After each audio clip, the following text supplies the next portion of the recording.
Welcome, dear listener. Tonight's sleep story will take you into a small, stylish cafe on a rainy city street. It's a warm, amber place where a few late visitors step in from the drizzle with quiet worries and leave just a little lighter. All through the story, you'll hear steady rain tapping the windows, softening the night and everything in it. You don't have to do anything perfectly. You don't have to listen closely. You don't even have to stay awake until the end. This time is just for you. If you drift into dreams at any moment, that's not a problem at all. That's exactly what this story is here to help with. So before we step inside, let's take a few easy breaths together. If you like, you can close your eyes now, or simply soften your gaze. Take a slow breath in through your nose and breathe out gently. One more time. Breathe in slowly and breathe out softly. Let your forehead smooth. Let your jaw unclench. Let your shoulders drop. Let your arms feel heavy. Let your chest soften. Let your belly loosen. Let your legs rest. Let your feet settle. That's enough for now. Just breathe and let the story carry you.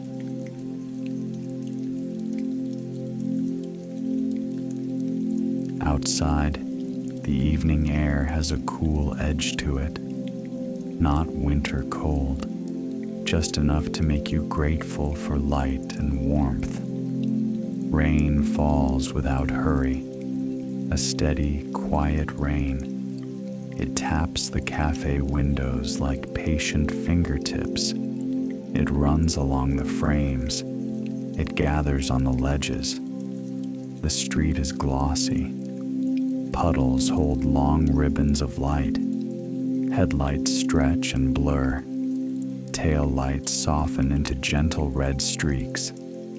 A bus sighs at a stop. Tires hiss through water.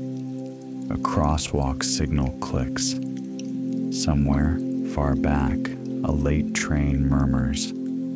Under an umbrella, the world feels smaller. Sound becomes padded. The rain seems closer. Everything else fades politely away. The cafe sits on the corner. Not big, not loud, just right. A narrow sign above the door glows like honey. A small window display holds a vase of eucalyptus. A chalkboard lists 2 desserts in careful script. Inside, the glass fogs softly. Warmth meets you immediately. Not a blast of heat, a gentle welcome. The bell above the door makes a small, bright sound. Not sharp, just a tidy note that says, someone has arrived. But for now, no one arrives. For now, there is only the cafe and the woman inside it. Her name is Claire. Claire is in her early 30s. She runs this place alone, not because she wants to prove anything, but because the rhythm fits her life. She moves calmly behind the counter. Her hair is tied back simply, a soft sweater on her shoulders, sleeves pushed up a little. Her eyes look tired in a gentle way, like someone who has worked hard, like someone who can still smile. The cafe has a quiet style, light wood tables, simple chairs, a few plants near the windows. A row of books rests on one shelf. Not a library, just a handful. Old paperbacks, a cookbook, a slim book of poems. A lamp in the corner casts a warm circle. The ceiling lights are dimmed. There are no harsh angles here, only soft edges. Behind the counter, the espresso machine is a steady presence. Metal and warmth. A faint hum. A small, reliable heartbeat. Claire wipes the counter slowly. Not because it's dirty, because the motion helps her settle. A cloth moves across wood, smooth, quiet, back and forth. The cafe smells like toasted sugar, clean wood, and coffee that's still alive in the air. Some nights, she thinks of the day like a coat, heavy when she first takes it off, lighter once it's hung up. Rain helps too. Claire has always liked rain. It makes the city feel less demanding. It hides the sharpness. It gives everything a softer outline. She glances at the window. Raindrops chase each other downward. They merge. They separate. They leave clear paths through the fog. Claire breathes out and lets herself be here. If you're still awake, you don't need to hold on. You can listen loosely, or not at all. There is nothing you need to fix tonight. A kettle warms on a small plate, not boiling yet, just building warmth. Claire checks a tray of pastries. A few are left. A small almond cake, 2 buttery scones, a slice of citrus loaf. She covers them gently, like tucking them in. In the back, a little speaker plays soft instrumental music. So soft it's more like air movement. Now and then, the rain grows louder, a thicker sheet against the glass. Then it eases again, returning to its steady tapping. Claire keeps the door unlocked. A small sign says, "Open a little longer. Come in if you need." She doesn't advertise it, but the regulars know, and sometimes strangers do too. Claire rinses a mug. Warm water. Ceramic clinks against the sink. A soft, ordinary sound. She dries it carefully, places it upside down. One more neat line. On a shelf behind her, there is a notebook. Thick paper. A simple cover. No label. Every night, after the last customer, Claire writes a few lines in it. Not a diary, not a confession, just a record. A sentence about the rain, a detail about a voice, a small kindness she noticed, a moment that felt real. It helps her remember that days are made of small things. She thinks of it now and feels a quiet comfort. Later, she'll write. Later, she'll slow down even more. But first, there is still time for someone to come in. The bell waits above the door. The warm lights wait. The cafe waits. And the rain keeps falling. The bell rings. A soft ring. A clean little sound. A young woman steps inside, bringing in a thin thread of cold, rainy air. She closes her umbrella carefully. She shakes it once, Not too hard, just enough to be polite. Her coat is damp at the edges. Her cheeks are a little pink from the cool evening. She pauses at the doorway, as if listening to the quiet. Some people enter a cafe like they're rushing through it. This woman does not. She looks like someone who has been running all day without moving very far. Claire lifts her gaze. Her smile is small, but it reaches her eyes. "Hi there," Claire says. "Come in." "Hi," the woman replies.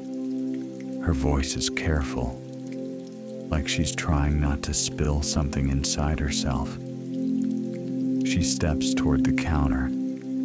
Her shoes make a soft sound on the floor. Claire notices her hands first. Long fingers, nails trimmed short, a faint ink mark on one thumb. The kind of hands that write notes quickly. The kind of hands that grip a phone too often. "What can I get you?" Claire asks. "Something warm?" The woman exhales. "Yes," she says. "Please." Claire waits without rushing her. The woman glances at the menu. It's handwritten. Simple. Not 100 choices. Just enough. She says. "Could I get a latte? And maybe something small?" Claire nods. "Of course," the woman adds. "Not too sweet. I just want it warm." Claire smiles again. "I can do warm." As Claire turns to the machine, the woman sets her bag down. It's a work bag, structured, a little too full. A corner of a planner peeks from the top, a pen clipped to the side, a lanyard with an ID tangled near the zipper. Claire doesn't ask. She doesn't need to. But she does ask, gently. "Long day?" The woman lets out a short, quiet laugh. The laugh of someone who can't quite believe it. "Yeah," she says. "Long." Claire begins the latte. She grinds fresh beans, a low, dry sound, like tiny pebbles. The scent rises immediately, dark, nutty, comforting. The espresso drips in a thin stream, deep brown turning golden, a little crema on top, like foam on a quiet sea. Claire steams the milk, a soft roar, then a gentler hiss. She holds the metal pitcher like it matters, like she's listening to it. The milk spins, warms, becomes silky. The woman watches as if her mind is relieved to have one simple thing to follow. Claire pours slowly, white ribbon into brown. A small leaf shape forms, not showy, just neat. She sets the cup down, a saucer beneath it, a tiny clink. "Here you go," Claire says, "nice and warm." The woman wraps her hands around the cup. Her shoulders drop a fraction. Just a little, like she's finally been told it's okay. "Thank you," she says. "You're welcome," Claire replies. "Do you want to sit near the window? It's cozy tonight." The woman nods. "Yes, I like the window." Claire adds softly, "Take your time." The woman carries the latte like it's fragile, not because it's hot, because it's peace. She sits at the small table by the glass, Outside, rain beads and runs. Inside, the cup steams. The air between her hands begins to warm. Claire brings over a small plate, a slice of citrus loaf, golden crust, soft crumb. I thought you might like that, Claire says. It's not too sweet. The woman looks up, surprised. Oh, I didn't order. It's on the house, Claire says. First time here, right? The woman hesitates, then nods. Yes. Claire's tone stays gentle. Welcome, then. The woman smiles, a real one this time. Small, but real. I'm Tessa, she says. Claire replies. Nice to meet you. Tessa takes a careful sip of latte. The warmth spreads through her mouth, across her tongue, down her throat. She closes her eyes for half a second. Not dramatically, just a quiet pause. Then she exhales. That's really good, she says. Like, exactly what I needed. Claire leans lightly on the edge of the counter, not hovering, just present. I'm glad, she says. Rough week? Tessa laughs again, and this time it sounds tired. I don't even know what day it is, she says.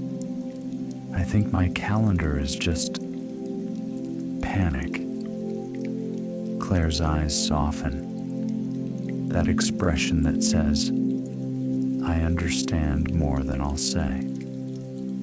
Tessa looks down at the cup. She traces the rim with one fingertip. I'm new, she admits. New job. New everything. Claire nods slowly. First year? Tessa's shoulders lift and fall again. Yeah, she says. First year. She takes a small bite of citrus loaf. The crumb yields softly, not dry, tender. A hint of lemon brightens the warm butter taste. Not loud, just a gentle lift. Tessa chews slowly, like she's remembering how to eat. I thought I'd be good at it, she says. Claire doesn't jump in. She lets the words land on the table. Tessa continues, as if she's surprised to hear herself. I did fine in school, she says. I wasn't top of the world, but I could do things. She glances at the rain. Her reflection floats in the window glass. I could study, she says. I could play sports.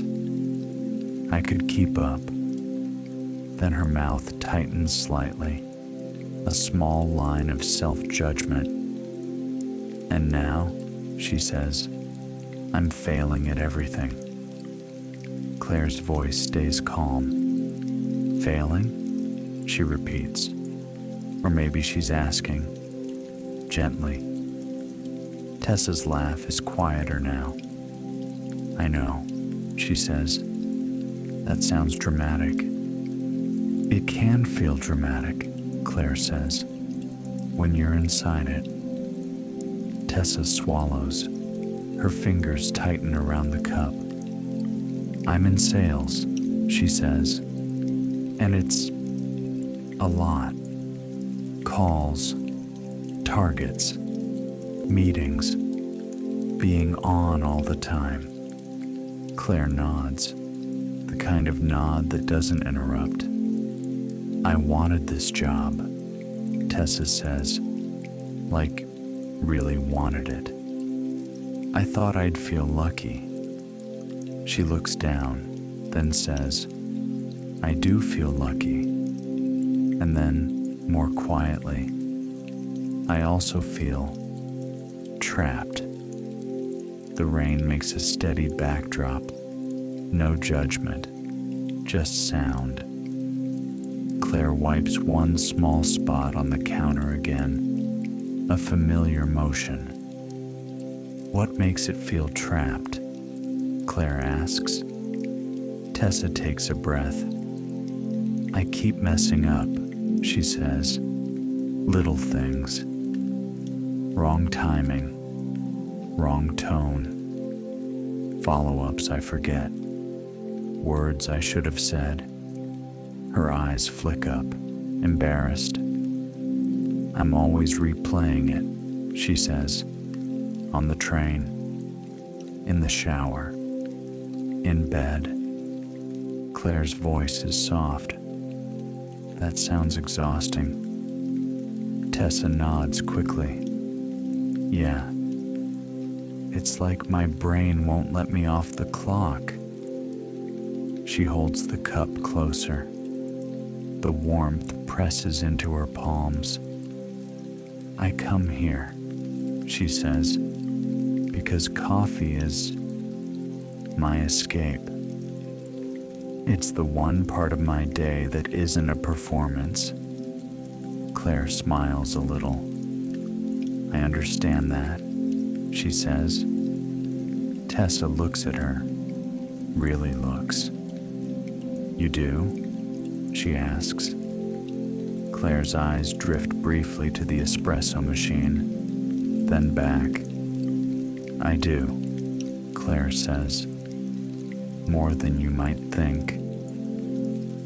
Tessa takes another sip, and her breathing slows with it. There's a quiet moment, filled by rain and warm milk and the low hum of the cafe. If you're drifting now, that's perfectly okay. You can let the voices become softer. You can let the rain do most of the work. Tessa sets her cup down. The saucer makes a small ceramic sound. "Can I ask you something?"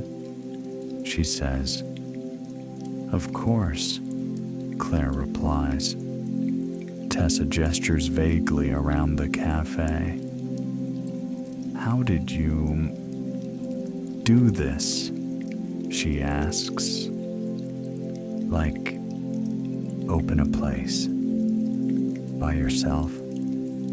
Claire's smile is gentle, a little tired at the edges. "It took time," Claire says. "It took a lot of time." Tessa's eyes widen slightly. "I can't even manage my inbox," she says. "And you did all this." Claire lets out a quiet breath. Not a laugh, not a sigh. Something in between. "I didn't do it in one clean line," Claire says. She reaches for a towel again, folding it neatly. "I did it in pieces," she says. "Some days were good pieces. Some days were not." Tessa nods, listening closely now. Not like a meeting, like a human. Claire continues, as if she's telling it to the rain too. "There was a time," Claire says, "when I had a job that didn't fit me." She keeps her voice light. No heavy details, just truth. "I tried to be tough," she says. "I tried to be perfect. I tried to be fine." Tessa's mouth presses into a sympathetic line. "And I wasn't," Claire says. She pauses. The rain fills the pause. "Back then," Claire says, "I had a friend from college. His name was Owen." Tessa's face softens at the name. He was going through a hard season, Claire says. Work was heavy. Life felt tight. Claire's fingers rest on the counter edge. One day, she says, he told me something simple. He said, "When I make coffee, my mind gets quiet." Tessa's eyes flicker, interested. He said the steps helped. Claire continues. The grinding, the pouring, the smell, the waiting. Claire speaks slowly, like she can still feel it. He said, Claire adds, "For a few minutes, I don't have to solve anything." Tessa's shoulders soften again. I remembered that, Claire says. Later, when I was the one having a hard season. She meets Tessa's gaze, not intense, just warm. I started making coffee at home, Claire says, every morning, every night. She gestures toward the machine. This came after, she says, but it started small. Tessa looks down at her latte, as if seeing it differently now. It helped, Claire says, in the way quiet things help. Not fixing everything, just giving me a place to rest. Tessa asks softly, "What happened to your friend?" Claire's smile returns, a calm one. "He's okay," Claire says. "We don't live close now, but I see him sometimes. Not in person, just little updates." Tessa nods, understanding the way life spreads people out.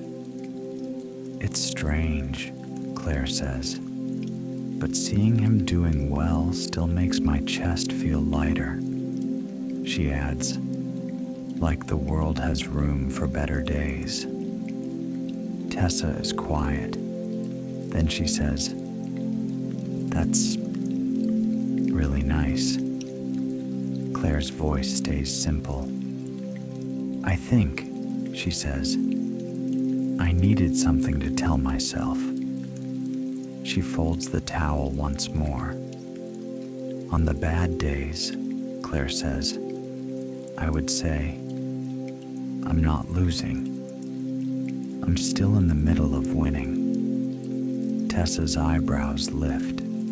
She smiles, almost shyly. "That's a good line," she says. Claire's shoulders rise in a tiny shrug. "It worked for me," she says. Tessa looks toward the window again. Rain draws new paths. Streetlights tremble in puddles. For a moment, Tessa's face looks younger. Not stressed, just open. And maybe, somewhere inside her, a small door has cracked open. Tessa takes another bite of the citrus loaf. Then she laughs quietly. "I feel silly," she says. "I came in here thinking coffee would fix me." Claire smiles. "Coffee helps," she says, "but it doesn't have to fix you." Tessa nods slowly. Her fingers loosen on the cup. "I keep telling myself," she says, "this is what adulthood is. Just always being behind." Claire tilts her head. "Does it have to be?" she asks. Tessa looks startled, then thoughtful. "I don't know," she admits. It feels like it does. Claire keeps her tone gentle. Sometimes, she says, the first year is loud, and your nervous system thinks it's permanent. Tessa lets out a breath that sounds like relief. Claire continues, you're learning a new language, not words, people, timing, pressure. Tessa nods. That's exactly it, she says. It's like everyone else already speaks it. Claire's voice stays steady. They learned it too, she says. Just earlier. Tessa stares at her latte foam. A tiny swirl remains. She speaks again, quietly. I used to feel capable, she says. Like, even if something was hard, I could train for it. Claire doesn't rush. She waits. And in that waiting, a memory comes up for Tessa. Not a big dramatic scene, just a small, clear moment. It's a college gym, late in the afternoon. The air smells like rubber mats and clean soap. Tessa is younger, hair pulled back, a sports bag at her feet. She's sitting on the floor with her back against the wall, breathing hard. Practice was rough, not because anyone yelled, just because her body didn't do what she wanted. A teammate sits beside her, a girl named Marin. Quiet, steady. Marin hands her a bottle of water. Tessa takes it. Cold plastic. Cool water. I'm terrible today, Tessa says, voice tight. Marin shrugs. Today, she says, not forever. Tessa remembers that, the way it landed, simple, almost annoying, but it stayed. Marin taps the floor lightly. This is just training, she says. You don't have to be done. You just have to show up. Tessa looks down at her hands, then up again. She stands, not suddenly, not heroically, just standing. She picks up her bag. She walks back in. Back in the cafe, Tessa blinks softly. Her eyes look damp, but not in a dramatic way. Just a little shine, like rain on glass. I forgot about that, she says. Claire's voice is gentle. What did you forget? Tessa smiles faintly. That some days are just today, she says. Not the whole story. Claire nods once. Exactly, she says.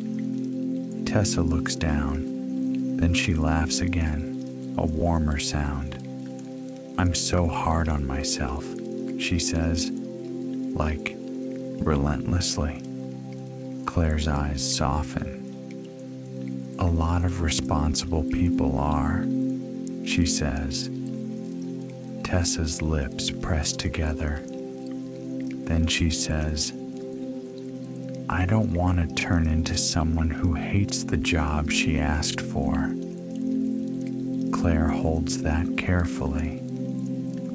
Maybe, Claire says. You don't have to decide that tonight. Tessa looks up. Maybe, Claire continues. Tonight is just coffee, rain, a warm chair, 10 minutes without judging yourself. Tessa exhales slowly. Yes, she says.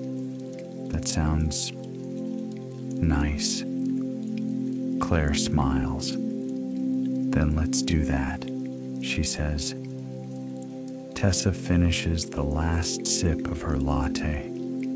The cup is warm to the end, a small comfort that doesn't demand anything back. She stands and pulls on her coat.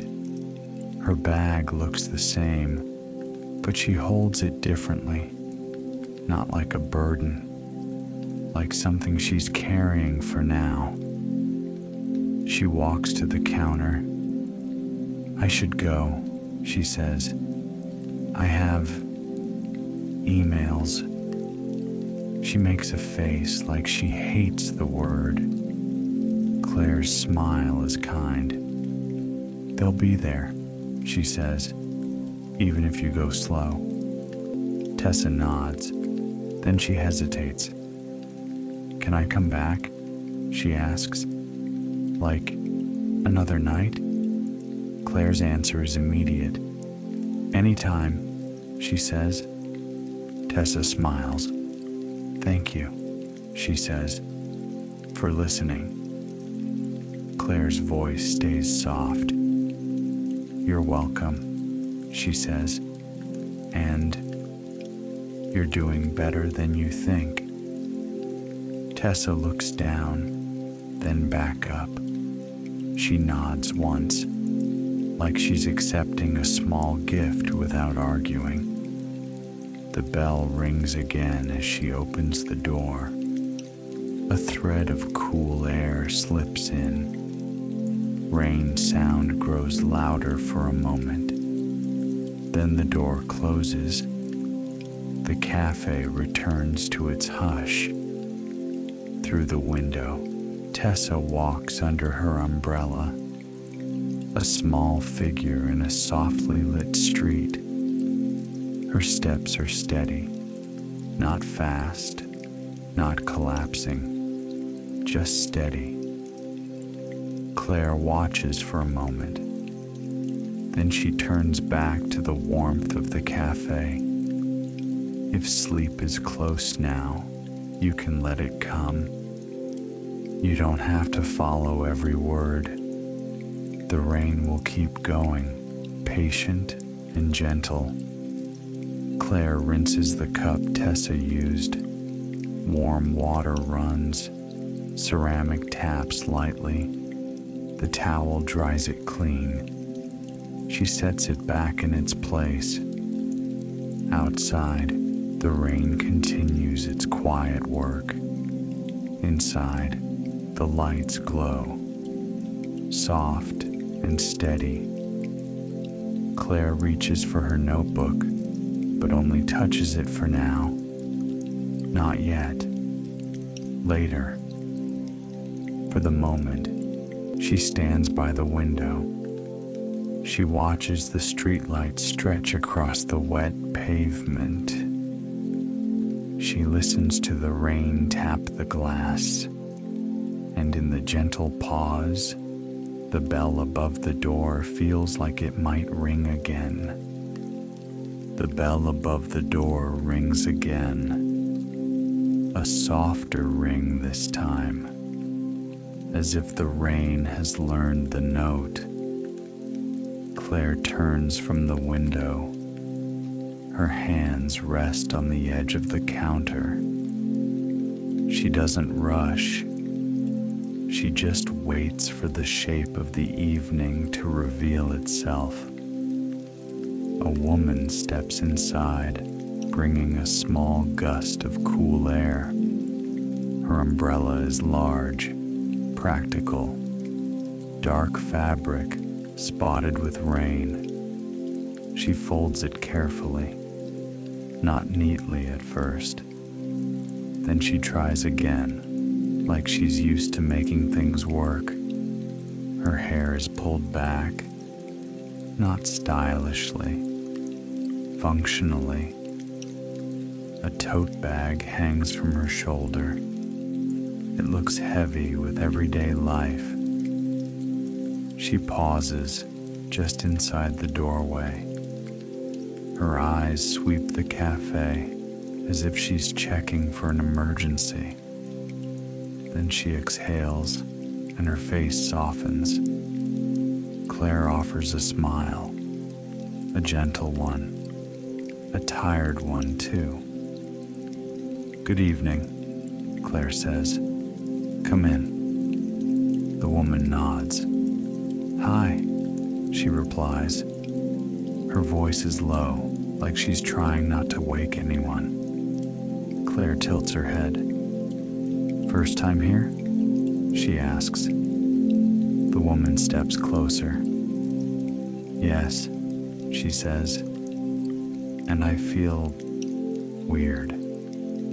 Claire smiles a little more. "Weird is allowed," she says, "especially on rainy nights."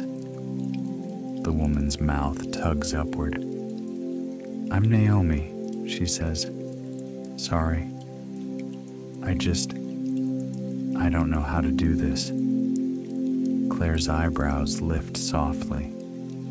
"How to do what?" she asks.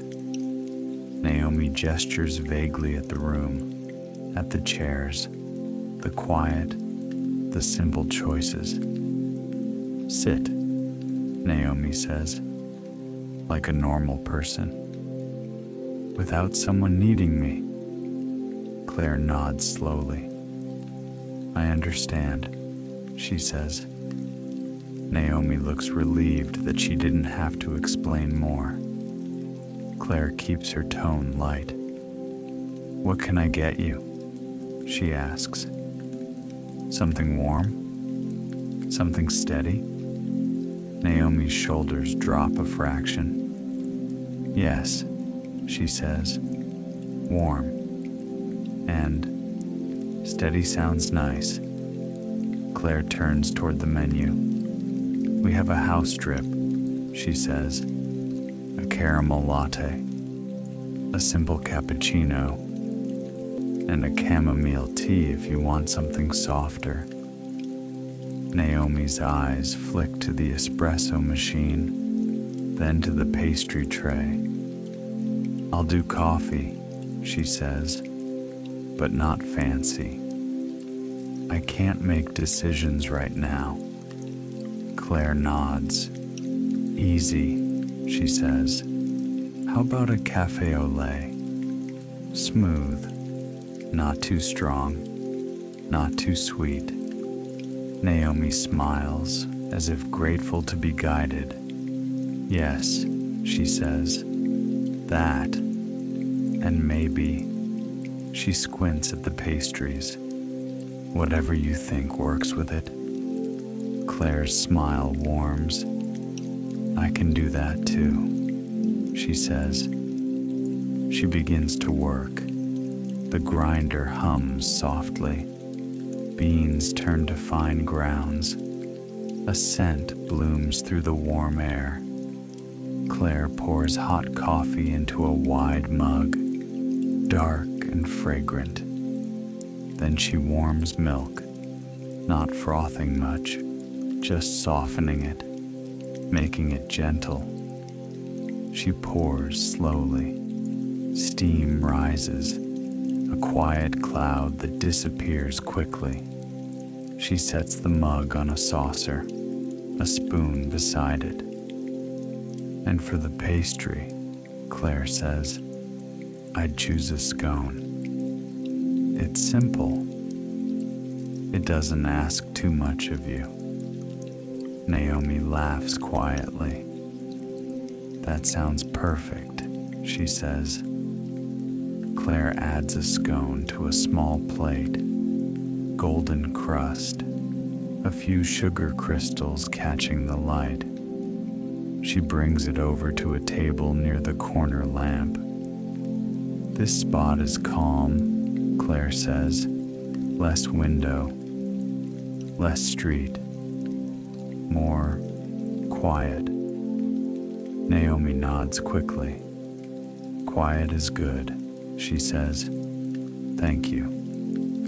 She sits down slowly, not collapsing, just lowering herself as if she's unsure she's allowed.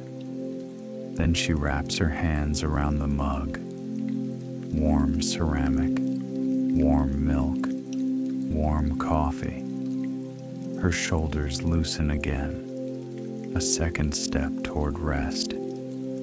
Claire returns behind the counter, not far away, close enough to be present, far enough to give space. Naomi stares at the mug for a moment, then she takes a careful sip. Her eyes close briefly. Not dramatic, just honest. "Oh," she says softly. "That's good." Claire nods from the counter. "I'm glad," she says. Naomi picks up the scone. It breaks with a quiet crack, a tender inside. She takes a bite, butter and warmth, a gentle sweetness. For a minute she eats and drinks in silence. The rain fills the gaps. The lamp glows. The cafe breathes. If you're still awake, you can rest your attention. You don't need to follow every detail. Let the rain be the main sound. After a while, Naomi looks up. Claire meets her gaze, not asking, but available. Naomi's voice is soft. "I have 3 kids," she says. Claire's expression shifts into instant understanding. Naomi smiles faintly. "Yeah," she says. 3. Claire nods once. "That's a lot of love," she says, "and a lot of work." Naomi exhales, and it sounds like someone letting go of a heavy bag for just a moment. "My mom has them tonight," Naomi says. "It just happened." Claire lifts her brows. "A rare gift," she says. Naomi's eyes shine with something complicated, gratitude and confusion. "I didn't plan it," Naomi says. "She called and said, 'Bring them over. You look tired.' And then," Naomi makes a helpless gesture, "I was free." Claire's smile is gentle. "And you didn't know what to do with free," she says. Naomi laughs, a quiet, surprised sound. "Exactly," she says. "I thought I'd go shopping, or see a movie, or do something normal." She takes another sip. Then she admits, "I drove around for 15 minutes. Claire keeps her voice kind. "That makes sense," she says. "Your brain still thinks someone will call your name any second." Naomi nods. "Yes," she says, "like my body is still on duty." Claire wipes a cup slowly. The motion is calm, reassuring. "What do you do?" Claire asks lightly. Naomi hesitates. "I'm a scheduler," she says, "at a small clinic. I coordinate appointments, people's time, people's needs." Claire nods. "That sounds like a lot," she says, "even without kids." Naomi smiles without humor. "Everyone needs something," she says. "And then I go home, and everyone needs something." Claire lets the words sit without trying to fix them. Naomi looks down at her hands. They are a little dry. The kind of hands that wash often. The kind of hands that wipe counters, tie shoelaces, button coats. She flexes her fingers slowly. as if checking that she is still here.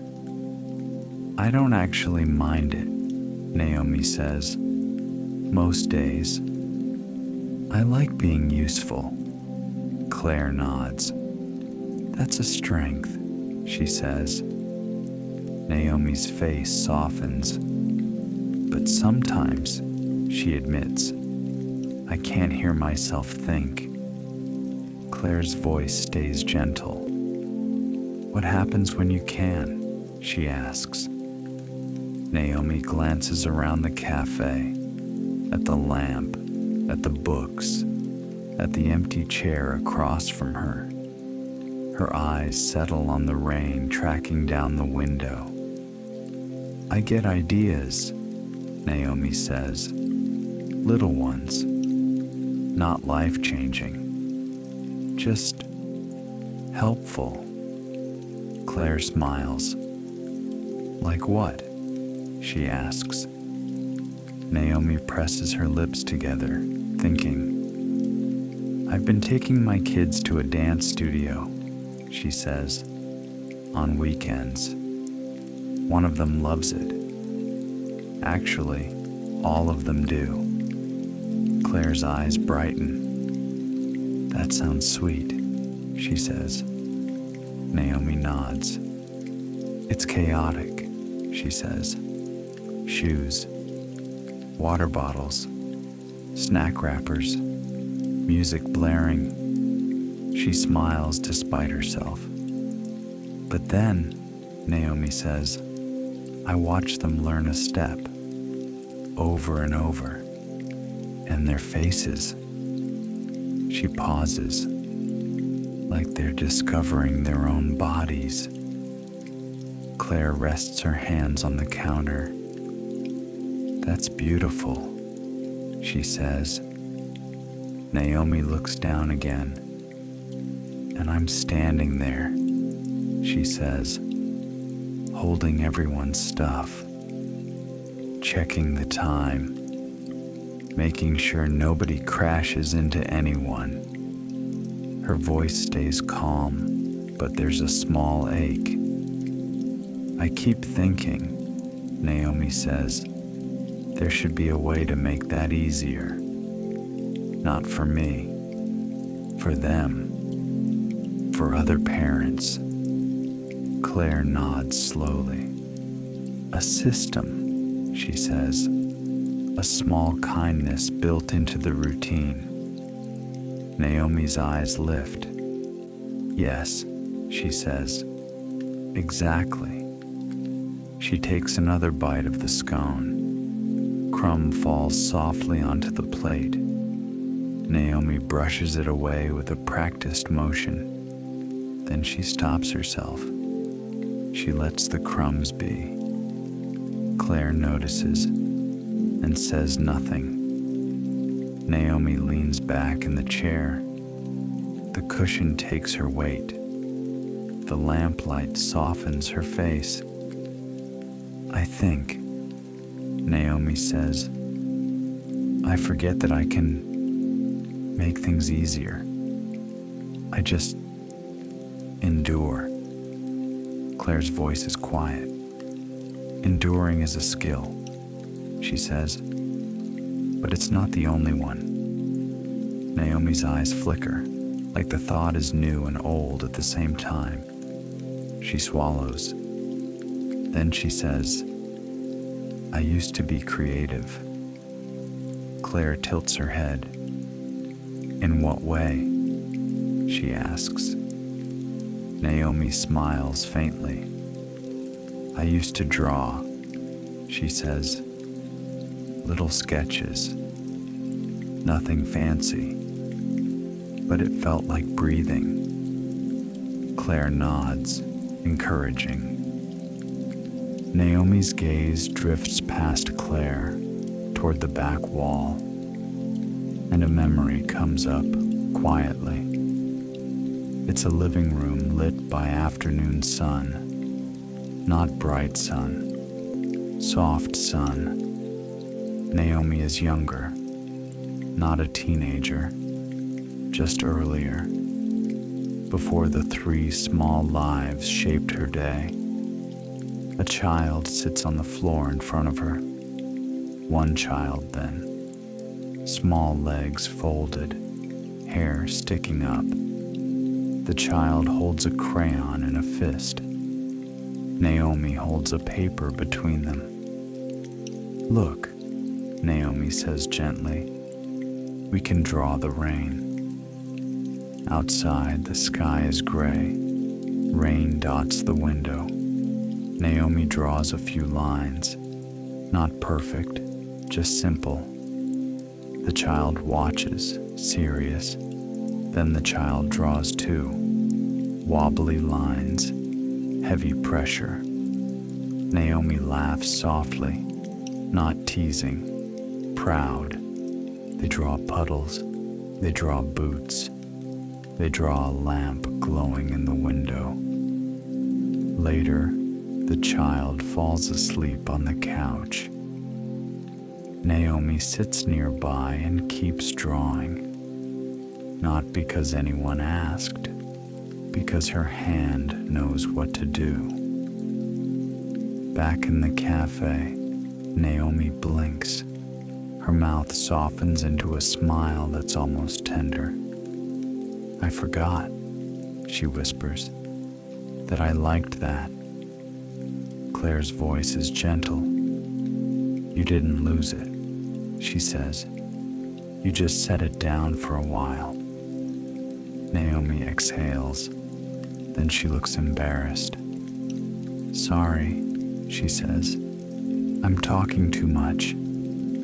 Claire shakes her head. "No," she says. "This is what cafes are for. Warm drinks and quiet truths." Naomi's eyes shine again, but her face stays calm. "I don't want much," Naomi says. "Not a big dream. I just want," she searches, "a little room." Claire nods. "A little room," she repeats. Inside the day. Naomi looks at her mug. Then she says, "I think this is room." Claire smiles softly. "I'm glad," she says. Naomi sits a little longer, not rushing. She finishes her coffee slowly. She eats the last crumbs of the scone. Then she stands. Her movements are quieter now, less jagged. She walks to the counter. "I should go," she says. "My mom will text me if anything happens." Claire nods. "Of course," she says. "And enjoy your free minutes, even the strange ones." Naomi laughs again, a warmer sound. "I will," she says. "And thank you for letting me be weird." Claire smiles. "You were never weird," she says. "Just tired." Naomi's shoulders soften as if the word fits perfectly. The bell rings softly as she steps out. Rain swallows her umbrella. Street lights blur around her, and the cafe returns to its gentle hush. Claire clears Naomi's table. A few crumbs remain, a napkin folded loosely, the mug still warm. Claire carries the mug to the sink, rinses it with warm water. She dries it and sets it back. Then she notices something on the floor near the chair. A small card, off-white, like an index card from a planner. Claire bends and picks it up. There's handwriting on it. Neat. A little rushed. One sentence. Still in the middle of winning. Claire smiles to herself. Not because it's clever, because it's honest. She holds it for a moment. Then she glances at a small glass jar near the register. It holds sugar packets, stir sticks, a few wrapped mints. Claire opens the lid. She sets the card inside, carefully, like placing something fragile in a safe spot. Not lost, not thrown away, just waiting. The rain keeps tapping, the lamp keeps glowing, and the bell waits again. If sleep is drifting closer, you can drift with it. Nothing important will be missed. The story will keep moving softly on its own. The bell rings. A taller figure steps in. A man, mid-40s, wearing a dark coat that shines with rain. He closes his umbrella with a practiced flick. Not hurried, just efficient. He looks around the cafe as if reading the temperature of it. Then his shoulders drop. He approaches the counter with a quiet kind of care. "Hi," he says. His voice is gentle, a little gravelly, like someone who speaks less than he thinks. "Good evening," Claire replies. "Welcome." He nods. "Thanks," he says. "I'm glad you're open." Claire smiles. "A little longer," she says. "Rainy nights are like that." He glances at the menu. Then he says, "Do you do pour-over?" Claire's brows lift.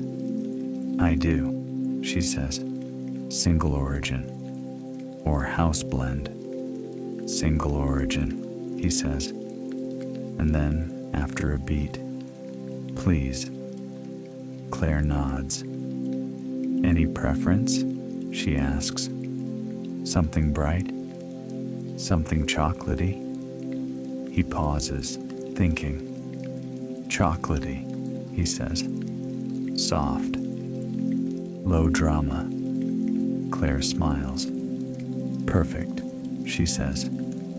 He hesitates, then adds, "And maybe a seat near the window." Claire gestures. "Of course," she says. "Take whichever you like." He nods once. "Thank you."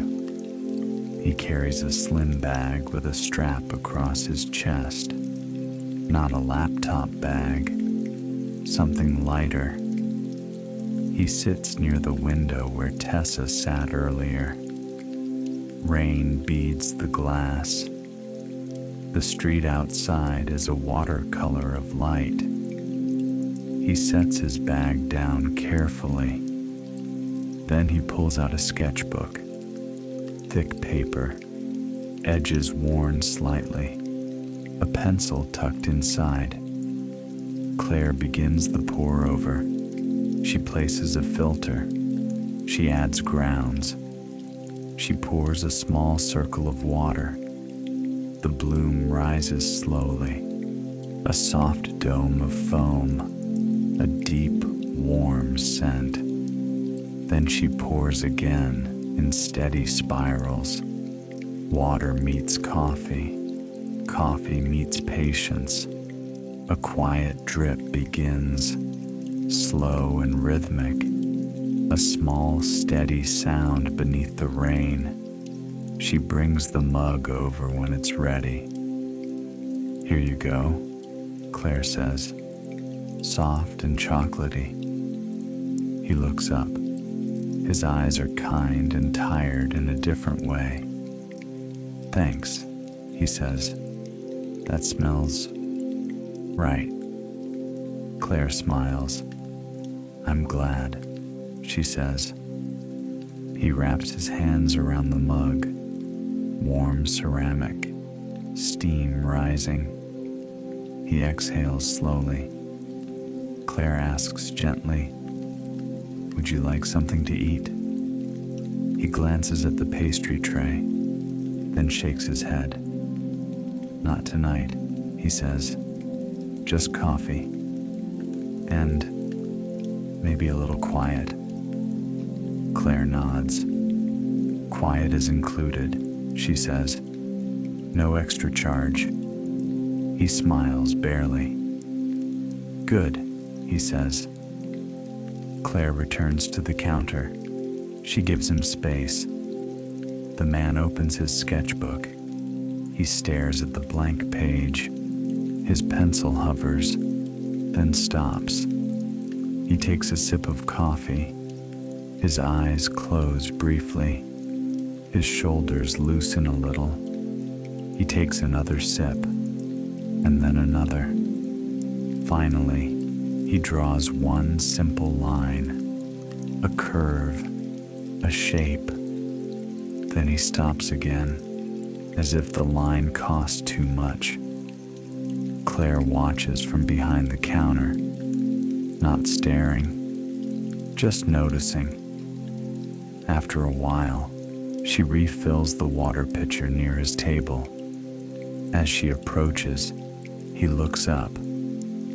"Sorry," he says quickly. "I'm not taking up space, am I?" Claire's voice is soft. "No," she says. "This is what it's for." He nods. Then he says, "I'm Jonah." Claire smiles. "Claire," she replies. "Nice to meet you, Jonah." Jonah's gaze drops to the sketchbook again. He taps the pencil against the page. Claire asks gently, "Are you working on something?"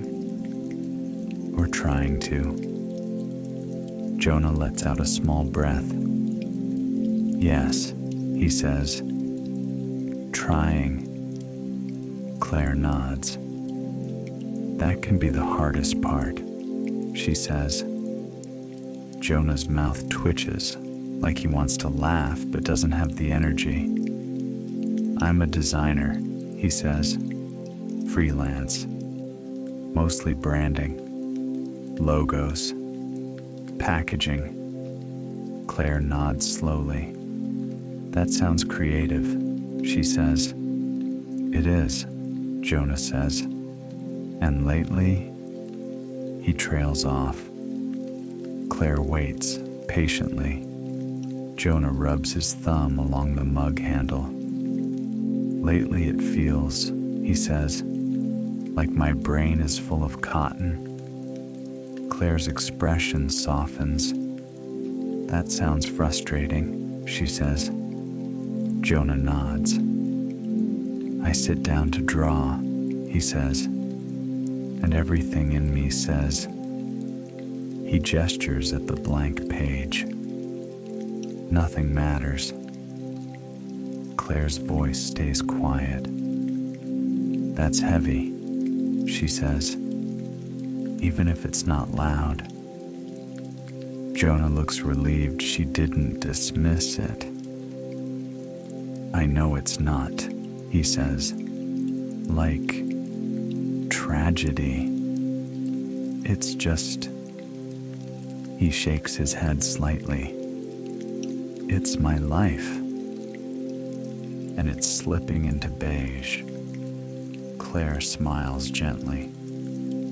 "Beige can be restful," she says, "but it can also feel like disappearing." Jonah lets out a soft laugh.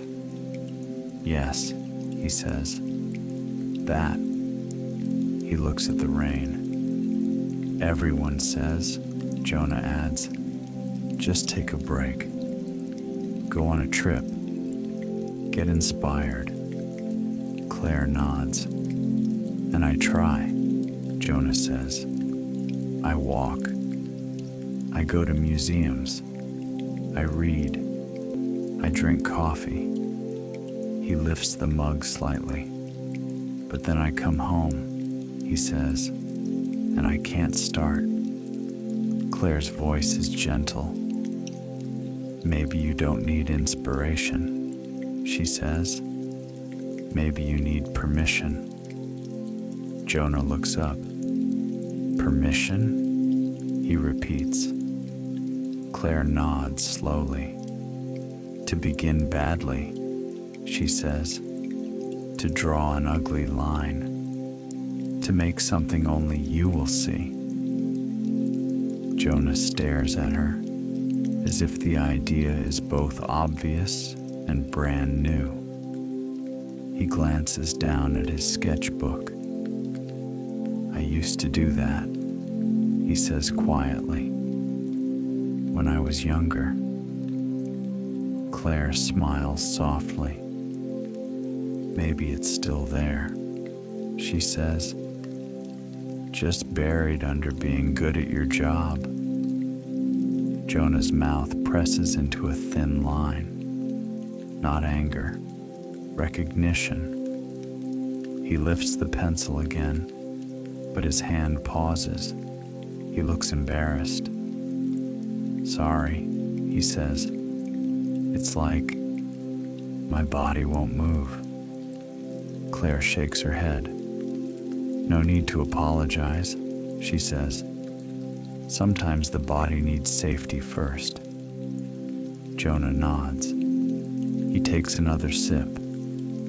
Then, without thinking much, he says, Do you ever feel that? Like you can't start? Claire's eyes soften. Yes, she says. I do. Jonah's gaze stays on her, and Claire feels the evening settle deeper into itself. She reaches for a clean cloth, wiping the counter lightly. There were years, Claire says, when starting felt impossible. Not because I was lazy, because I was scared. Jonah nods once, as if he understands without being told. Claire continues softly. I had to learn small starts, tiny ones. Jonah's eyes flick to the espresso machine. Claire smiles. Exactly, she says. Small steps, warm smells, one thing at a time. Jonah exhales. And on the hard days, Claire adds, I'd tell myself a line. Jonah's brow lifts slightly. Claire gestures toward the jar near the register. Someone left a note earlier, she says. It reminded me. Jonah looks curious.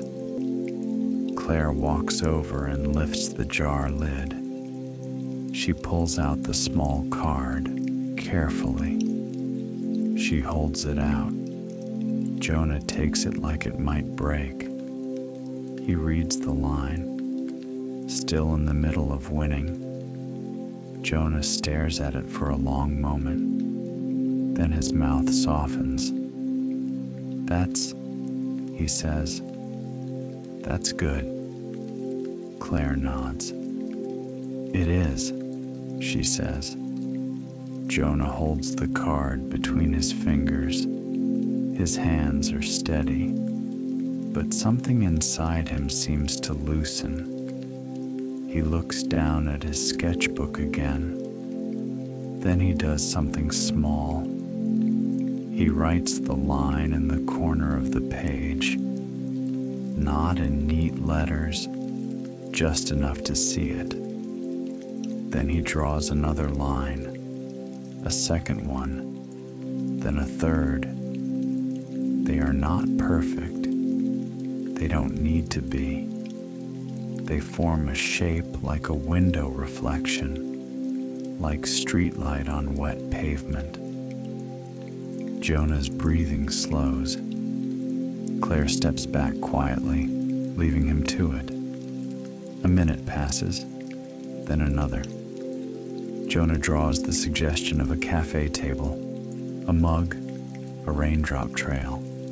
Simple, soft, enough. And as he draws, a memory rises. He is a child sitting at a kitchen table. Rain taps the roof. Not a city roof, a small house roof. His grandmother sits nearby with a cup of tea. She slides him a blank page. "Don't draw the thing," she says gently. "Draw the light on it." He looks confused. Then he looks again. He sees the way the lamp reflection curves on the spoon. He draws it badly. His grandmother smiles. "Good," she says. "Now do it again." He draws it again. Still not perfect, but more alive. Outside, rain continues like a soft drum, and Jonah feels even then that the world is not asking him to be impressive. It's only asking him to look. Back in the cafe, Jonah blinks softly. He takes a sip of coffee. It tastes deep and warm, like something reliable. He looks toward Claire. She is wiping a cup, moving slowly. Jonah stands and walks to the counter, sketchbook in hand. "Claire," he says, and his voice is quieter now. "Can I keep that note?" Claire smiles. "Of course," she says. "I think it found you." Jonah nods. He slips the card into the sketchbook pocket. Then he hesitates. His fingers brush the edge of the page. "I forgot," he says softly, "that I can just look, not perform." Claire's voice is warm. "Yes," she says, "just look. Just begin." Jonah breathes out, a long, slow breath. "Thank you," he says, "for the coffee.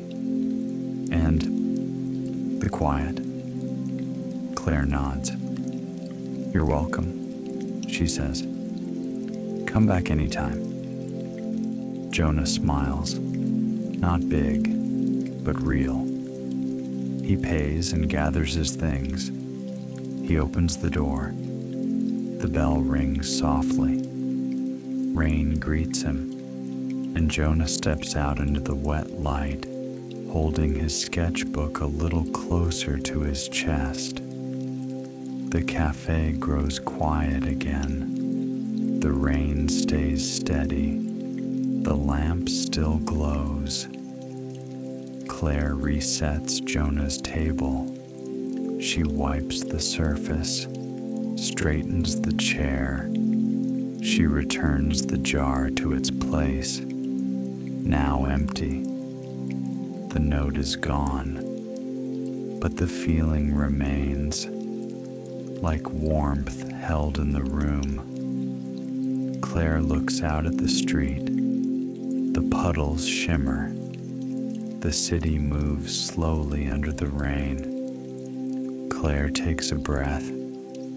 If you're drifting now, that's perfectly fine. You can let your thoughts float past like reflections.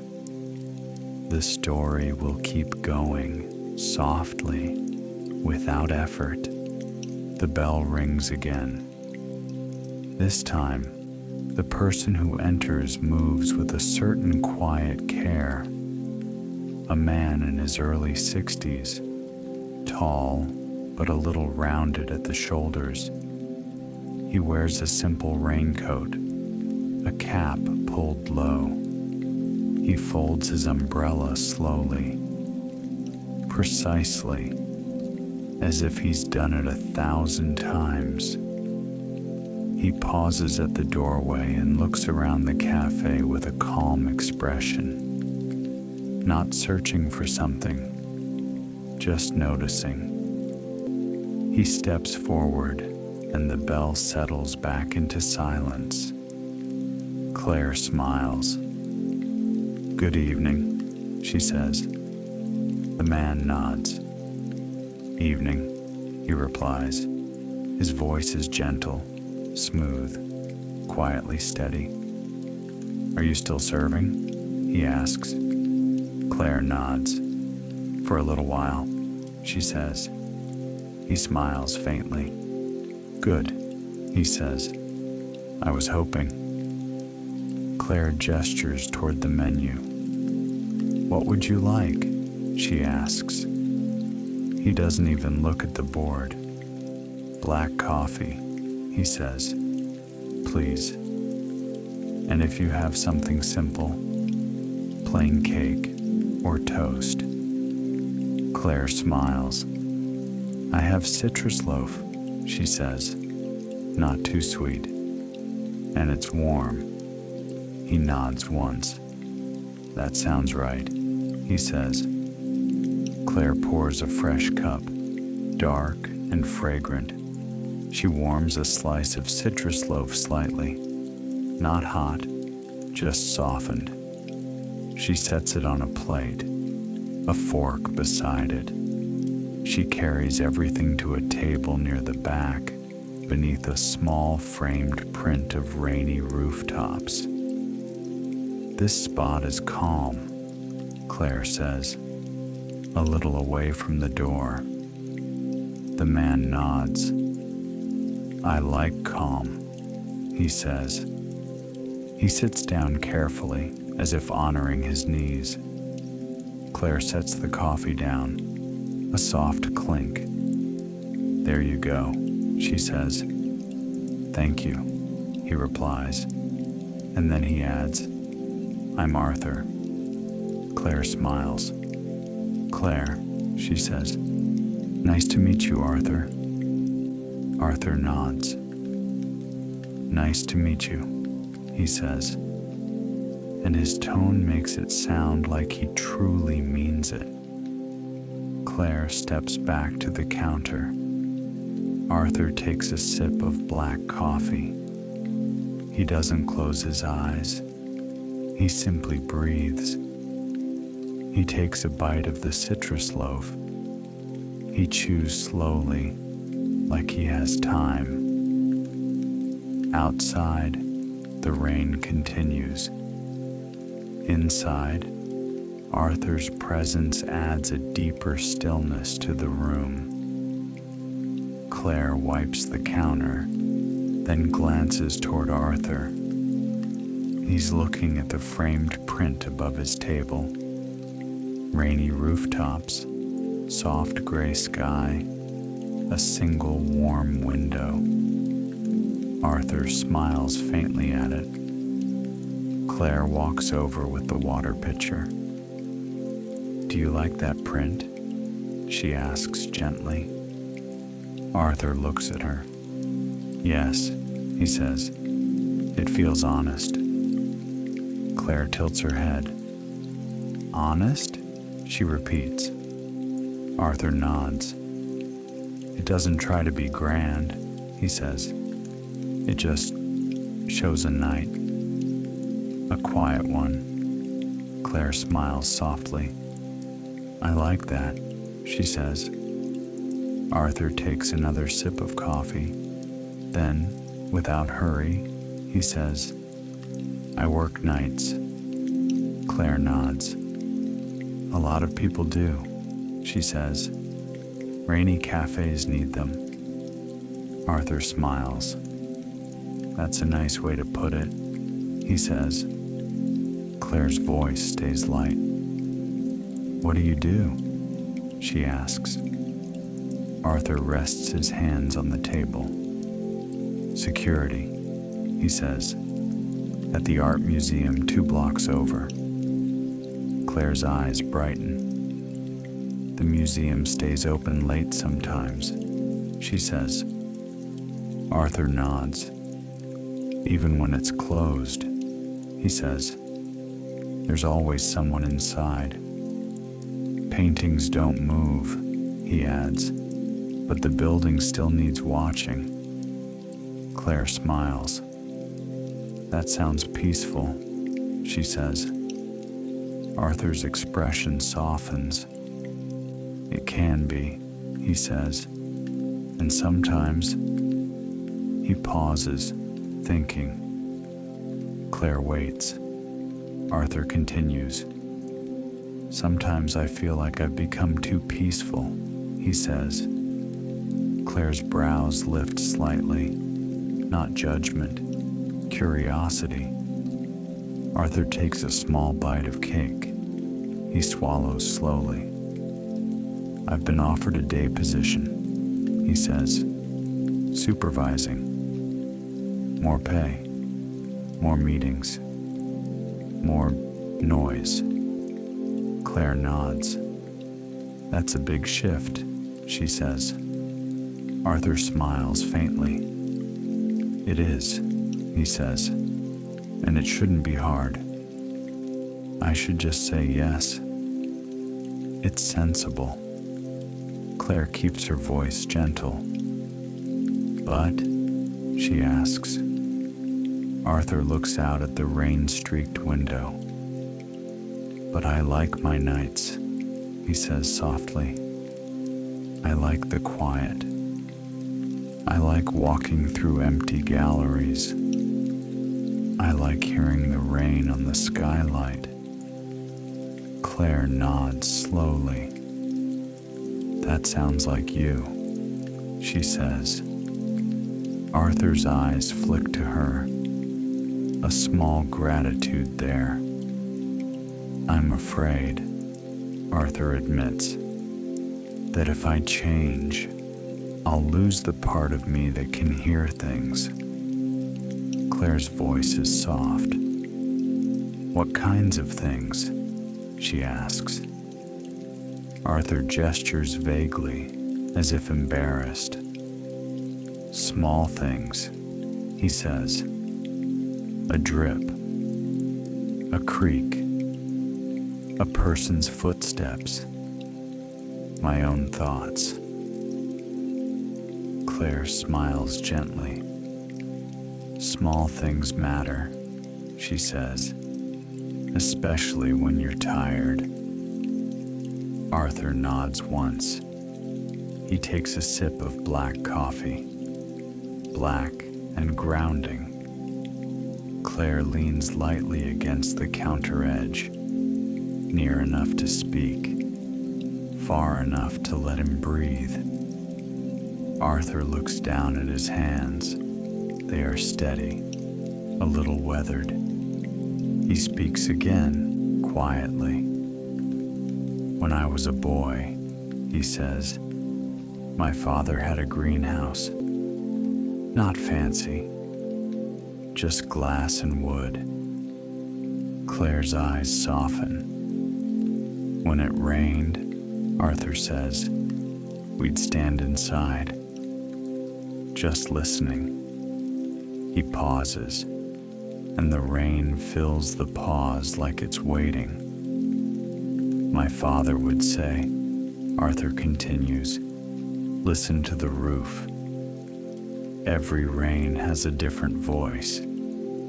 Claire smiles softly. That's beautiful, she says. Arthur nods. I didn't understand it then, he says, but now I do. He glances toward the window. This rain, Arthur says, is steady, patient. It doesn't rush. Claire nods. Yes, she says. It feels like it's holding the whole street. Arthur's expression relaxes. And that's why, Arthur says, I'm not sure I want the day job. Daylight is loud. It hurries you. It expects you to speak quickly. Claire's voice stays warm. It's okay to prefer quiet, she says. It's not a weakness. Arthur looks at her, and something in his face loosens. I keep telling myself, he says, I'm being stubborn. Or afraid. Claire shakes her head gently. You might just be listening, she says. Arthur smiles, a small, grateful smile. He takes another bite of citrus loaf. The lemon scent lifts gently, a small brightness against the dark coffee. Arthur chews slowly. He swallows. Then he says, I don't want to waste the rest of my years being comfortable. Claire nods. That's honest, she says. Arthur continues, and I also don't want to spend them feeling like I'm drowning in meetings. Claire smiles softly. That's honest too, she says. Arthur laughs quietly. Seems I'm full of honesty tonight. Claire's eyes soften. Rain helps, she says. Arthur looks down at his coffee. Then he says, maybe I don't have to decide yet. Claire nods. Maybe not tonight, she says. Tonight can just be coffee. And rain. And a warm room. Arthur exhales slowly. Yes, he says. That sounds wise. He sits a little longer, finishing his coffee in small sips. The cafe is nearly empty now. Only Claire and Arthur. Only rain and lamplight. Arthur reaches into his coat pocket and pulls out a small notepad. He writes something slowly, carefully. Then he stands and walks to the counter. He places the notepad back in his pocket and sets something on the counter. A folded piece of paper. For you, he says. Claire looks surprised. Oh, she says. You don't have to. It's not money, Arthur says, smiling gently. It's just a line. Claire's brows lift. She unfolds it. The handwriting is neat. Keep what keeps you kind. Claire feels her throat soften. That's lovely, she says. Thank you. Arthur nods. You're welcome, he says. And thank you. For the coffee. For the calm. Claire smiles. Come back anytime, she says. Arthur nods once more. I will, he says. He opens the door. The bell rings softly. Rain meets him, and Arthur steps into the night, moving slowly, as if he has learned from the rain. Claire stands behind the counter, holding the folded note. Keep what keeps you kind. She sets it down carefully beside the register. Not hidden, not framed, just there. A small truth within reach. The cafe grows quiet. The rain continues its patient tapping. The lamplight pools on the wooden floor. Claire takes a slow breath. She glances at the door, half expecting one more visitor. One more soft story walking in from the rain. And somewhere in the cafe, the air feels a little lighter, a little calmer, a little more ready for the late hours still to come. Claire stays where she is, behind the counter, for a quiet moment. The folded paper rests beside the register. Keep what keeps you kind. The words feel warm in the room, not loud, not dramatic, just steady, like the rain. Outside, the street keeps moving. A car passes slowly. Tires whisper through water. A distant door closes. A faint laugh dissolves into the night. Inside, the cafe is hushed. The lamp in the corner glows like an ember.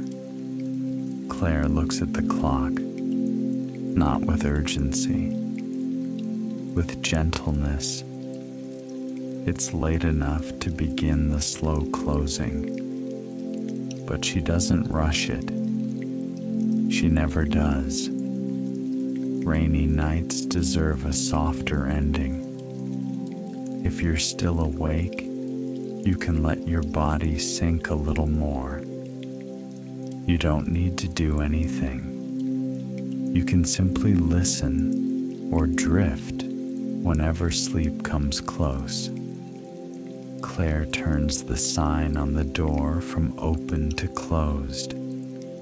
The bell doesn't ring, only the small click of the sign's chain. She locks the door slowly, one quiet turn of the key.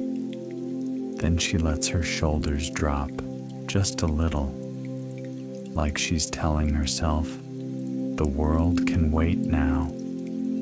She dims the overhead lights one notch lower. The cafe becomes a small pocket of amber. The shadows soften, edges blur gently. Outside, the window glass holds the rain like a veil. Inside, warm air settles like a blanket. Claire begins with the cups. She gathers them one by one. A mug from Tessa's table, already washed and returned. Naomi's place, clean and calm. Jonah's table, wiped and empty, still carrying a faint pencil smell. Arthur's corner, the chair pushed in neatly, as if he never meant to disturb the room at all. Claire stacks saucers carefully. Ceramic touches ceramic with soft, careful clinks. She rinses a pitcher. Water runs warm. Steam fogs the stainless steel. She wipes the sink dry. A slow, simple motion. The towel feels soft in her hands. She moves to the pastry case. Only a few remain now. A scone or two. One small slice of loaf. She covers them with a cloth. She doesn't like waste, but she also doesn't like rushing. Tomorrow, they'll become something else. A small bread pudding. A toasted treat for the early regular. Everything has a second life in this cafe. Claire checks the coffee grinder. She taps out the leftover grounds. A faint earthy scent rises, dark and warm. She wipes the edge, sweeps stray specks into her palm. She washes her hands. Warm water, clean soap.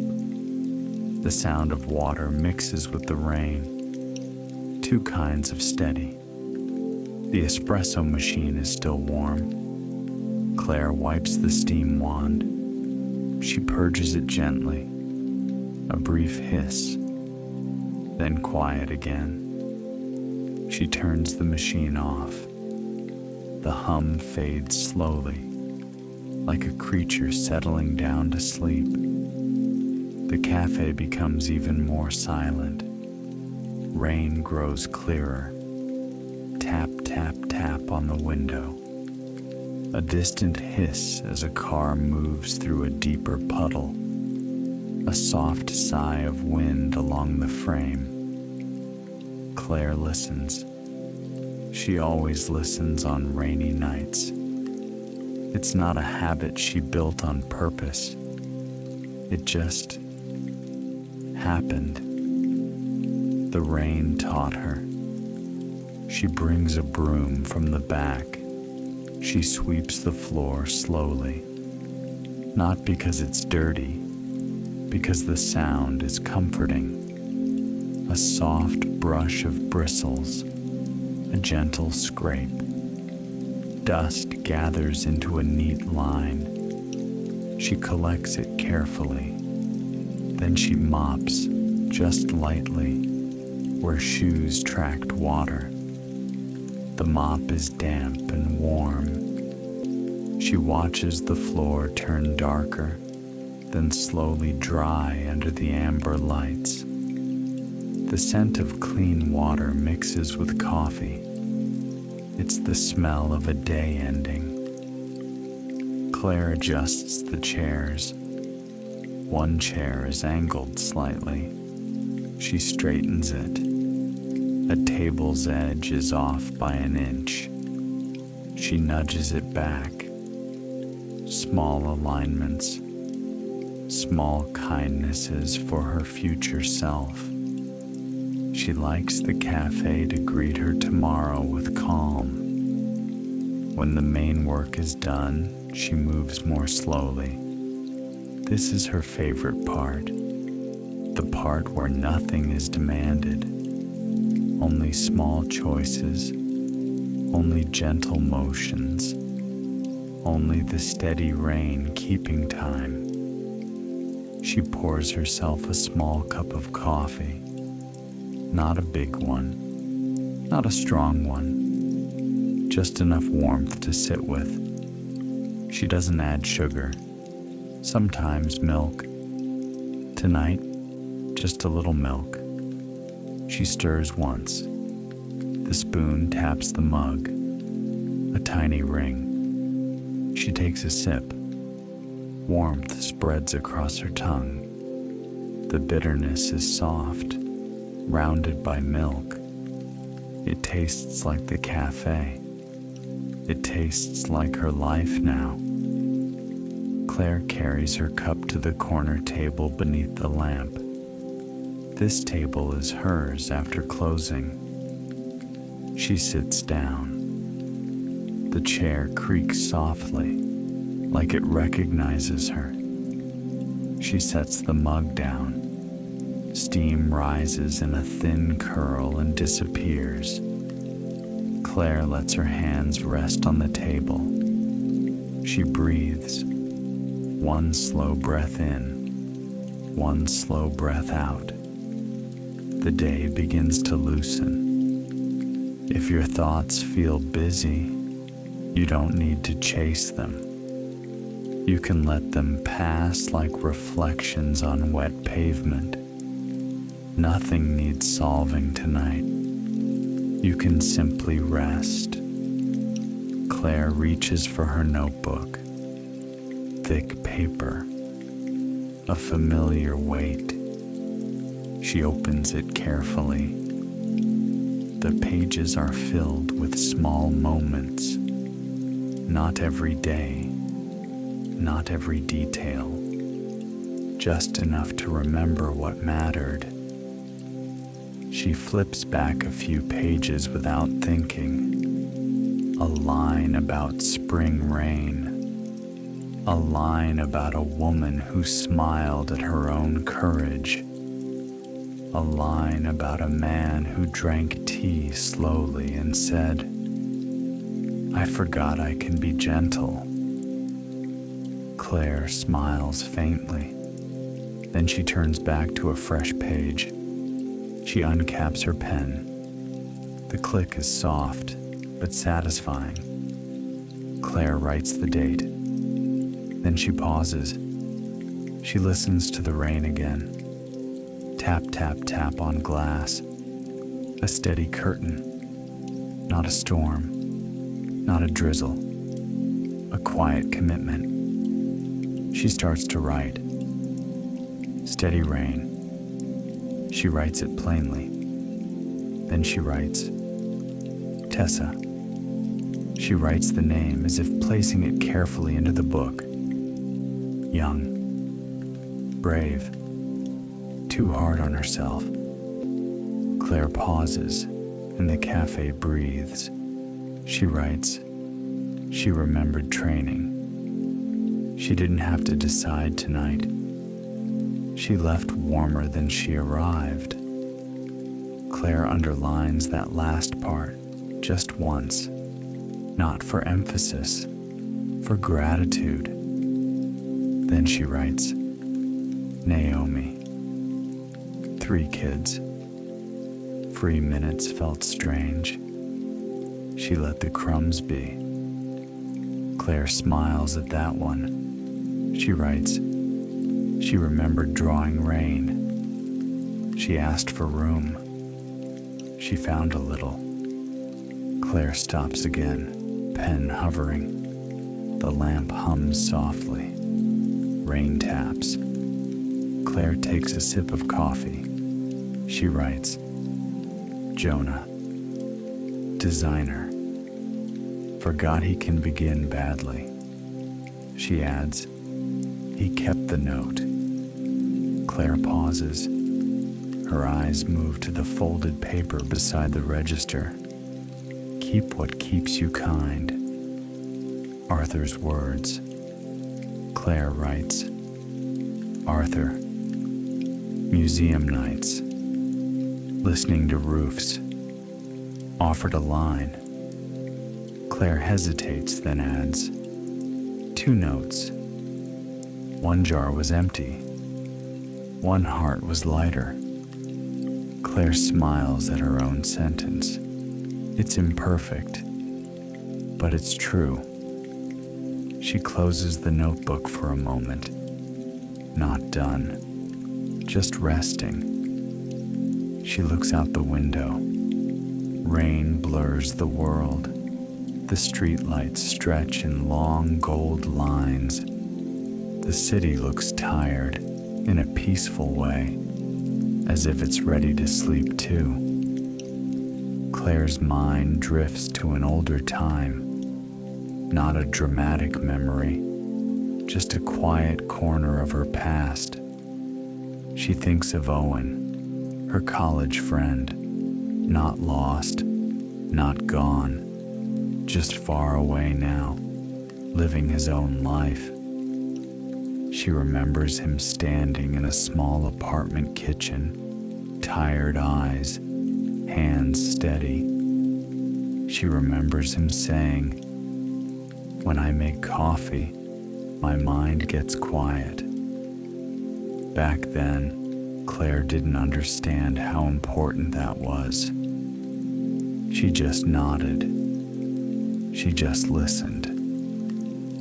Years later, when her own days became too sharp, she remembered. Not the whole conversation, just the feeling of simple steps, the smell of coffee filling a room, the sound of water meeting grounds, the pause, the permission to be quiet. Claire learned to brew not like an expert, like a person trying to stay afloat. And it worked. Not like magic, like routine, like kindness repeated gently. She thinks of Owen now and feels a soft warmth in her chest. Not longing, not sadness, just connection. She hasn't seen him in a long time, but sometimes she sees a small update, a photo of a sunrise, a mug in his hand, a caption about a simple day. Claire doesn't need more than that. It's enough to know he made it through. It's enough to know the world can change in quiet ways. Claire takes another sip of her coffee. She whispers, almost to herself, "I'm still in the middle of winning." Not as a slogan, as a gentle fact. If you're drifting now, you can drift freely. You don't have to hold every sentence. Let the words soften. Let the rain do the rest. Sleep can come whenever it wants. Claire opens her notebook again. She writes one more line. A small miracle, she thinks. Then she writes, "Notes found their people." She pauses, then adds, "And I found mine too." She caps the pen. The click is soft. She closes the notebook and holds it against her palm.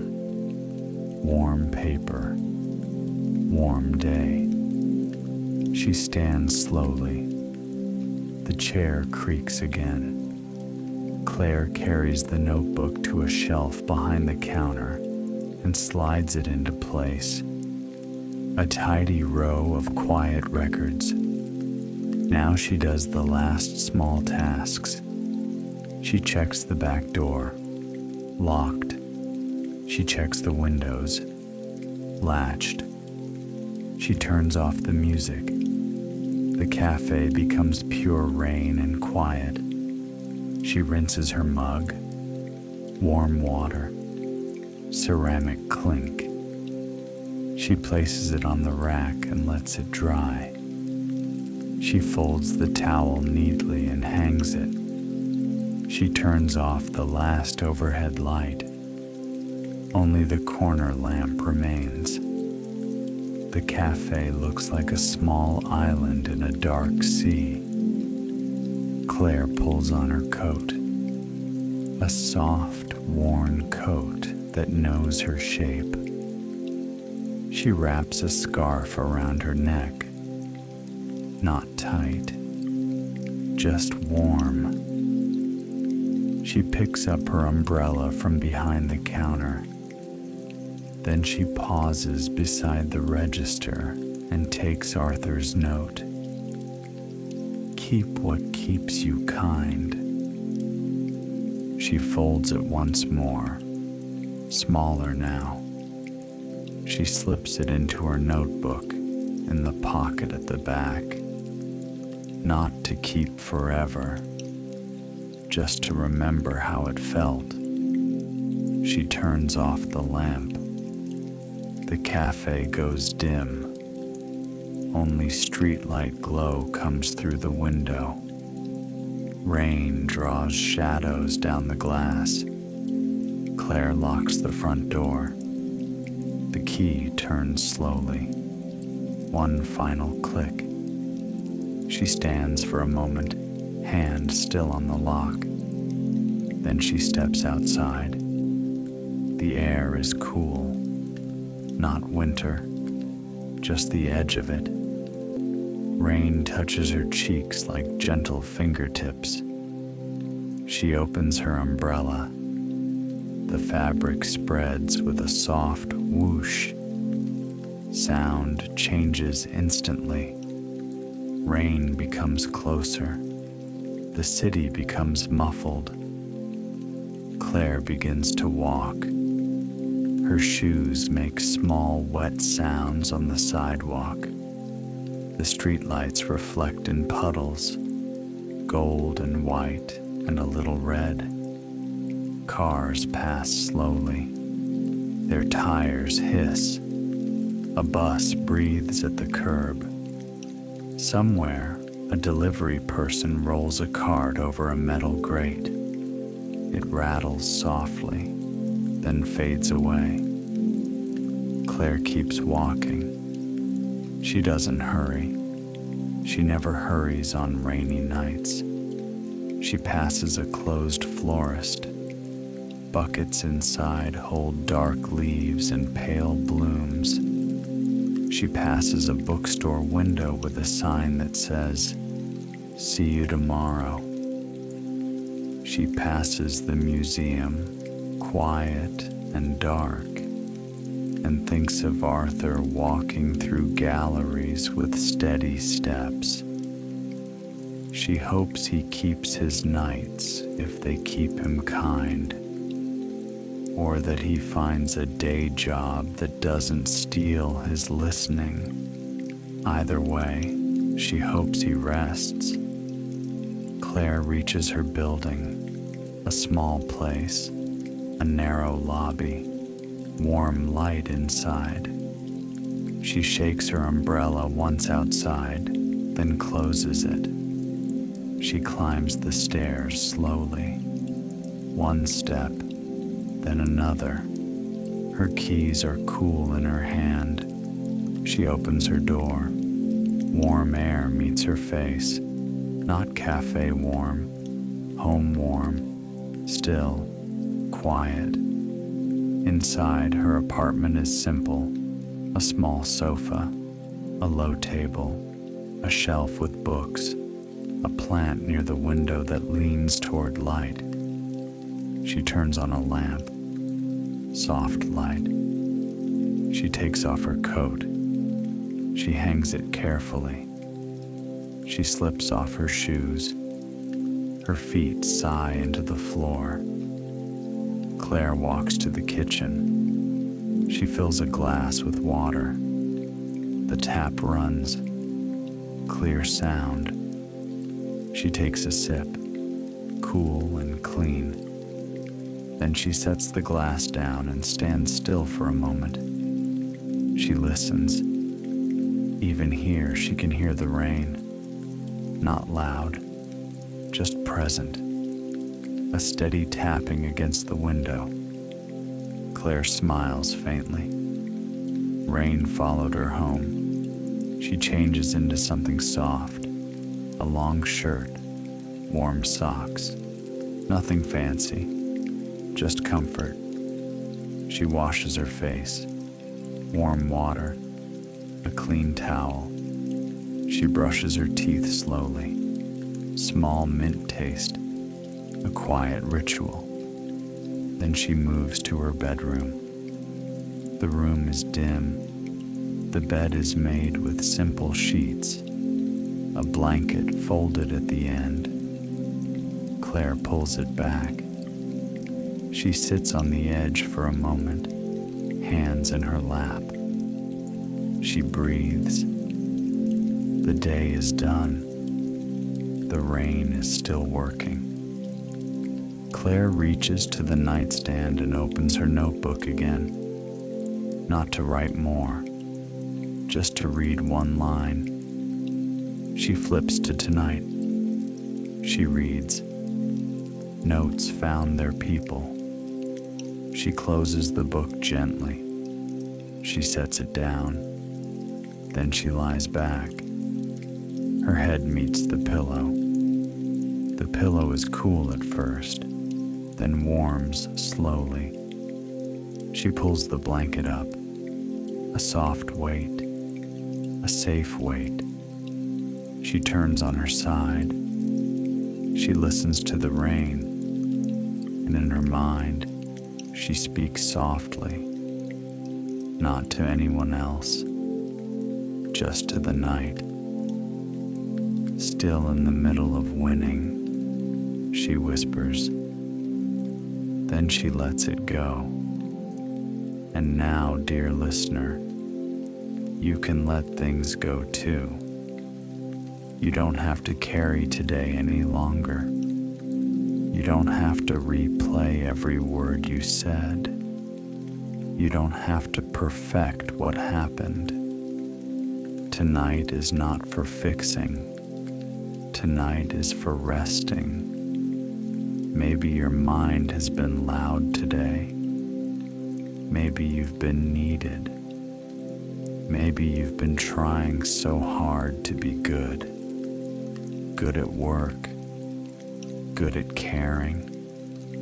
Good at keeping up.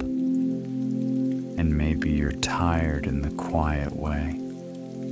the way that doesn't look dramatic, the way that simply means you have given a lot. If there is something you didn't finish today, it can wait. If there is something you didn't do perfectly, it can be imperfect.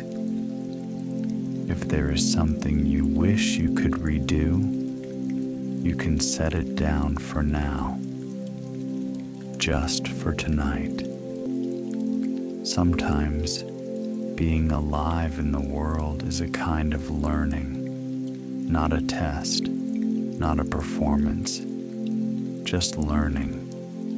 Learning the rhythm of new days, learning the language of pressure, learning how to begin again, even with shaky hands. And sometimes, the smallest things help the most. A warm cup, a quiet chair, a rain sound steady as breathing, a note written in simple ink, a sentence that meets you softly and says, "You are still here. You are still trying. You are still becoming." You don't have to be finished to be worthy of rest. You don't have to be certain to be allowed peace. You can be in the middle of learning, in the middle of healing, in the middle of winning, in your own quiet way. Let your shoulders soften again. Let your jaw loosen. Let your tongue rest in your mouth. Let your hands feel heavy and safe. Let your legs be still. Let your feet be warm. If sleep is close, you can welcome it. If sleep is not close yet, that's okay too. You can simply lie here and let the rain keep you company. The night is long enough. There is room. Somewhere, a cafe is dark now. A lamp is off. Chairs are tucked in. A notebook rests on a shelf with quiet stories inside. People have gone home. Umbrellas have closed.